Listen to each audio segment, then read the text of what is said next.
Petro wa kwanza sura ya 4 mstari wa 8 anasema zaidi ya yote iweni na juhudi nyingi katika kupendana, kwa sababu upendo ustiri wingi wa dhambi. Hili andiko linamaanisha nini kabisa katika ukweli wake? Kwa sababu kuna watu wamekuwa wakiwa mistreated katika mahusiano, katika ndoa.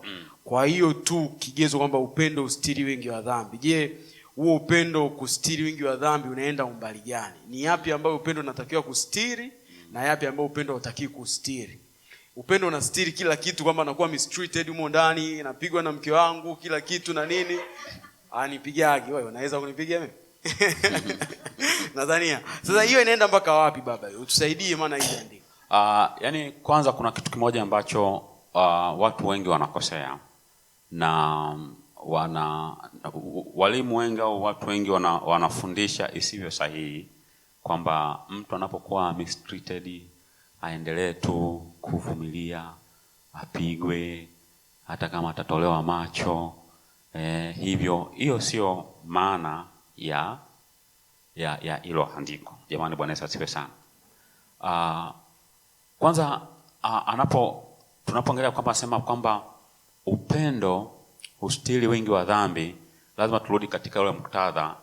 Petro wakati anaandika hilo andiko alikuwa anaandika jamii ya watu waliookoka, na ndiyo maana anasema juhudi katika kufanyaje, katika kupendana. Ni kwamba hawa watu wametoka katika background mbalimbali. Jamani, sawa sawa Yani wengine wametoka walikuwa wachawi, wengine wametoka walikuwa, yani kila mtu amekuja nyumbani mwa Bwana akiwa katika mazingira yale tofauti tofauti. Kwa hiyo upendo huvumilia, na neno kuvumilia pale na maana kuchukuliana, yani kuchukuliana hadi mtu anapokuja kufika katika ile ngazi ya maturity ambayo inakuwa iko hivyo.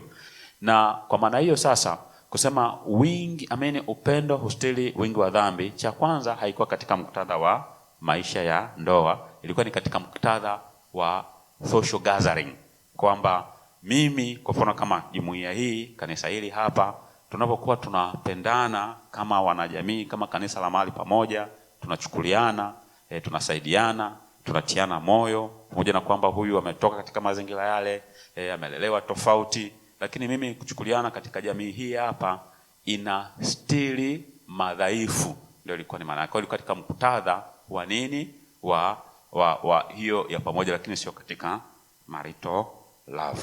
Sasa kwenye marital love kunapotokea mistreatment, ule upendo tayari unakuwa haupo, kwa sababu ile mistreatment inaonyesha kwamba hakuna love, kwa sababu love inataka special treatment and not mistreatment.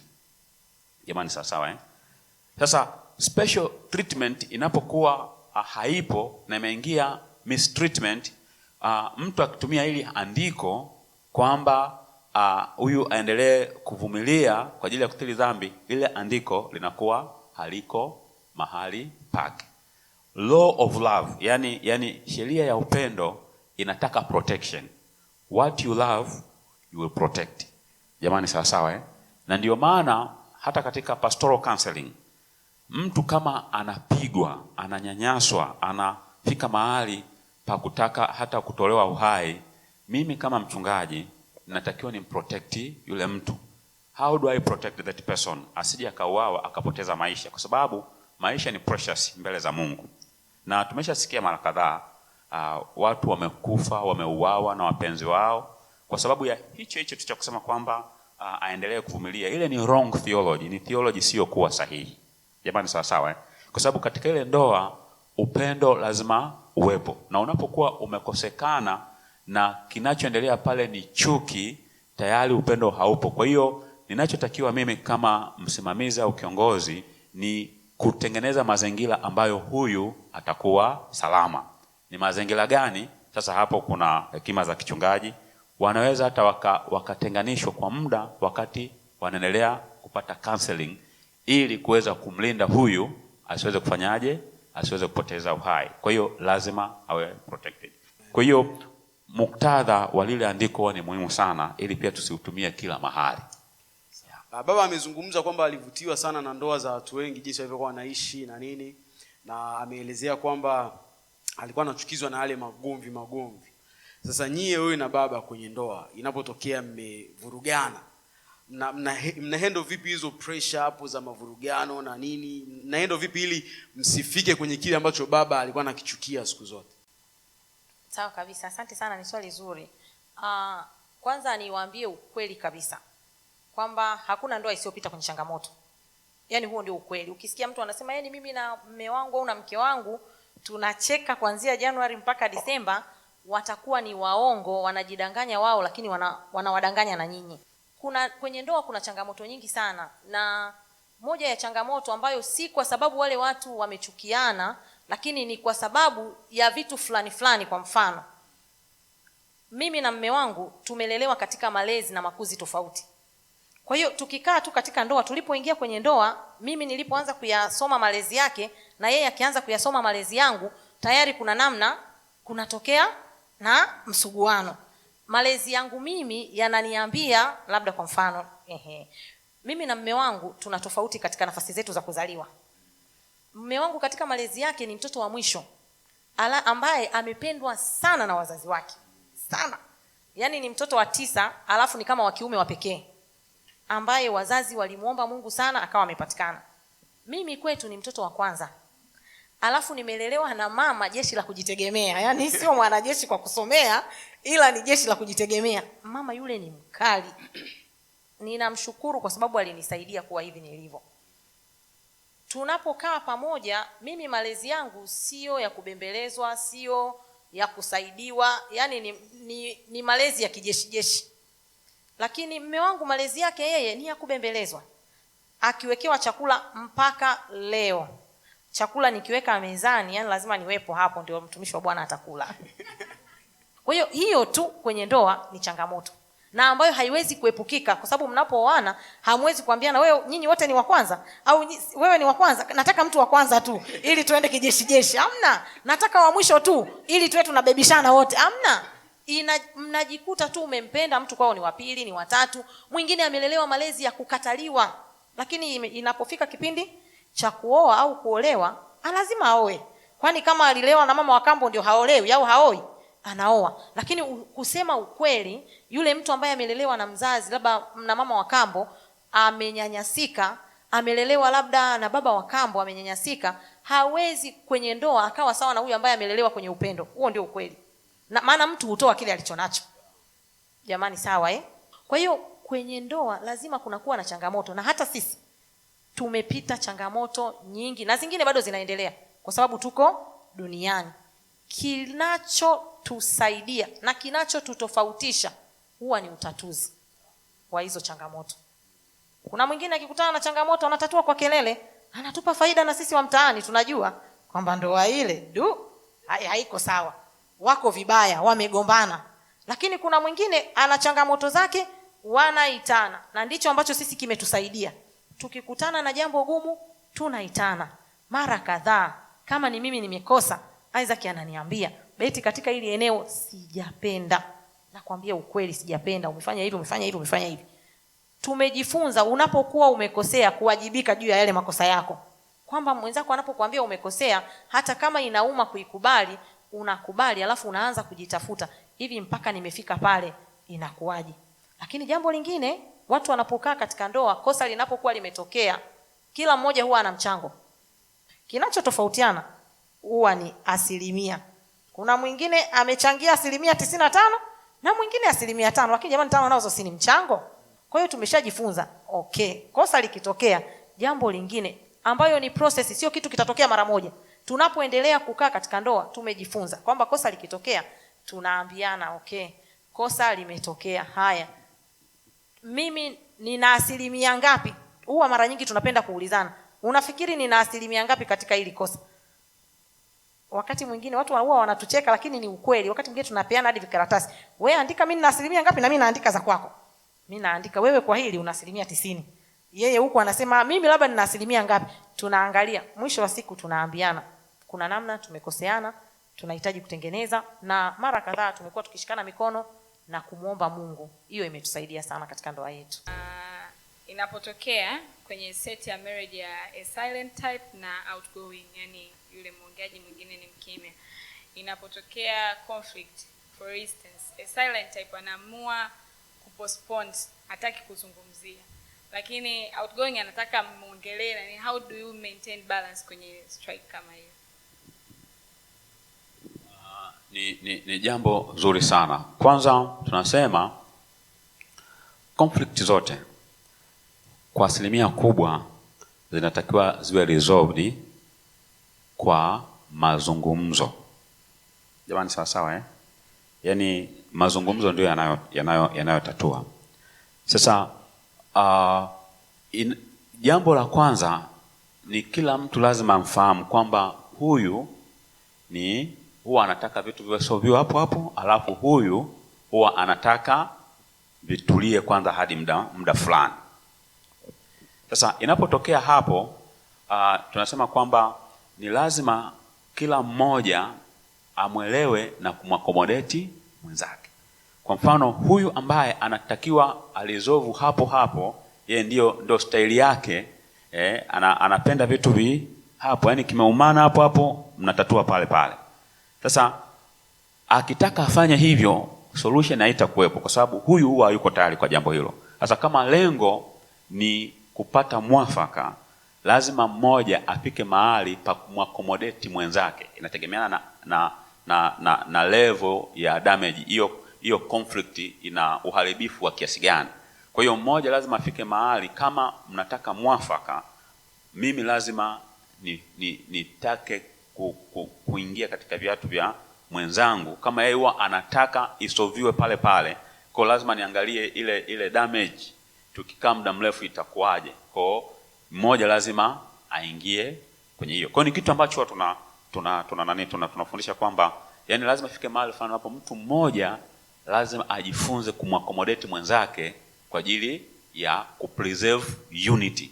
Kwa sababu mtu mmoja accommodate, asipoachilia haki zake, hakuna kitu kitakachoendelea. Kwa mfano, mimi na mke wangu tunatofautiana katika eneo hilo. Mimi jambo linaweza okay.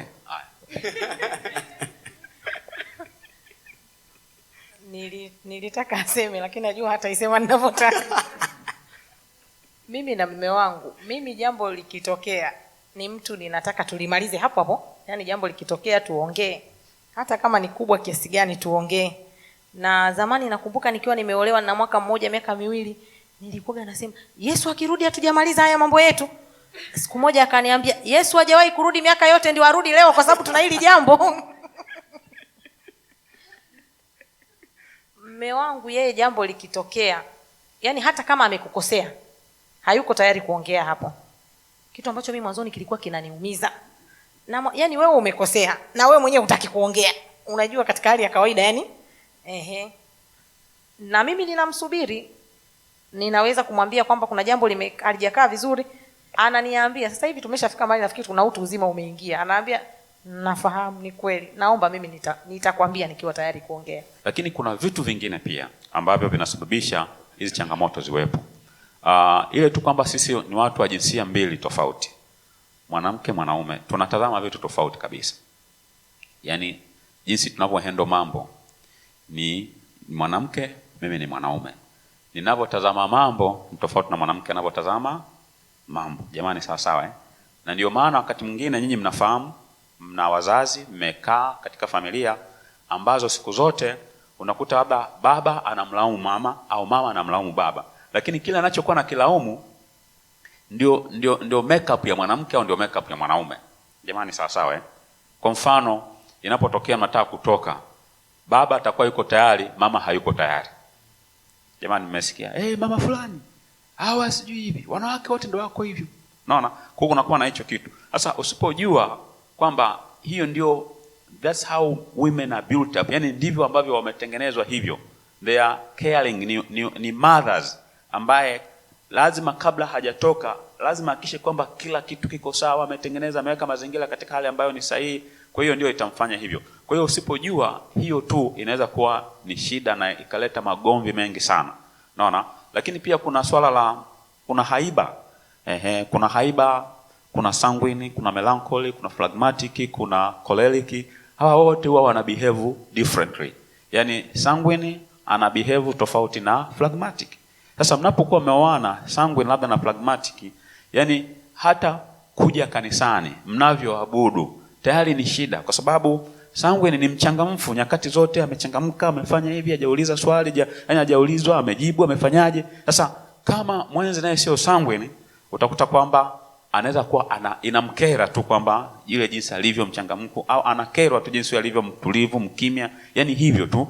Mtu anaweza kaja nyumbani asikaribishwe, yana karibisha ikaa pale, haulizi maswali. Sasa huyu mwingine anaweza kuwa anapata shida, na mbona mwenzangu hachangamki watu? Sasa hiyo ni haiba, amezaliwa hivyo. Kwa hiyo inaweza kuwa ni source of conflict. Kwa hiyo sasa mkishajua kwamba changamoto zinasababishwa na mambo mengi, kitu cha kwanza ambacho watu tunasema kwenye pre-marriage talk zetu, yani katika yale mafundisho mazungumzo kabla ya ndoa, huwa tunashauri watu kwamba lazima mtengeneze katiba, yani lazima mjadili tatizo litakapokuwa limejitokeza. Kwa hiyo lazima litajitokeza, mna solve namna gani. Kwa hiyo kabla matatizo hayajaanza, mnakuwa na miundombinu ya kuweza kutatua yale matatizo. 80% ya matatizo katika ndoa yanasababishwa na watu kukosa elimu kama hii, ambayo mnatakiwa kuangalia kwamba je, shida ikija kujitokeza tunatatuaje? Jambo kama hili tunatatuaje? Ndio maana kwanza kwa kizazi chenu, yani kizazi cha sasa, tuna discourage sana watu kuingia katika ndoa bila kupitia hii pre-marriage counseling, yani ushauri na saa kabla ya ndoa, kwa sababu moja ya vitu ambavyo tunajadili pia ni namna ya kutatua matatizo, na huwa pia tunafundisha mtu kwanza kujitambua. Jamani, Bwana Yesu asifiwe sana. Yani mtu ajielewe yeye ni phlegmatic, yeye ni melancholy, yeye ni choleric, yeye ni sanguine, kwa sababu hata jinsi ya kutatua matatizo huwa inategemeana na aina ya haiba ambayo unayo. Jamani, sawa sawa phlegmatic huwa ni mtu ambaye mara nyingi sana yeye huwa ni mtu wa amani, so ni peacemaker. Kwa hiyo wakati mwingine yuko tayari kupata shida ili amani iwepo. Unaona? Na choleric yeye sio, yani huwa ni mtu wa kukomoa, yani lazima ni mtu wa yani lazima akukomoe, yani kama uliharibu naye lazima aje akuharibie. Kwa hiyo hata kwenye ndoa inakuwa ni hivyo. Unaona? Wakati sanguine yeye ni don't care, yani yeye kumaliza ni faster, issues za namna hiyo. Kwa hiyo katika ndoa kabla mjaingia, yani ni lazima ujitambue wewe ni haiba gani na mwenzako ni haiba gani. That's very very important. Ili unapokuwa unaingia unaweza ukapredict, yani unaweza ukatabiri hata aina ya migogoro mtakayokuwa mnakutana nayo, hata aina ya solution, kwa sababu mtu ambaye ni choleric, yani yule ni mtu wa visasi, ni mtu yani sio mtu wa msamaha, ni mtu wa kukomoa, yani mtu ambaye lazima aje akufanyizie tu, yani hivyo yani. Unaona? Sasa tukishajua hivyo, kwanza tunamwandaa huyu ni choleric. Yani hata kama mnasifiana saizi, mnapendana saizi, lakini mbele ya safari huyu kuna haya yatatokea, na wewe mbele ya safari huyu kuna kitu kitatokea. Kwa hiyo sasa tunakuwa tumewaandaa mapema kabisa, na unakuwa unajua kabisa kwamba huyu sio mtu wa kuomba msamaha, huyu ni mtu wa kuomba samaha, huyu ni mtu ambaye hata kama amekosea yeye, ili kulinda amani. Pragmatic ni watu wanaolinda sana, wanaotunza sana nini? Amani. Kwa hiyo tunawaandaa watu mapema kabla ya hapo.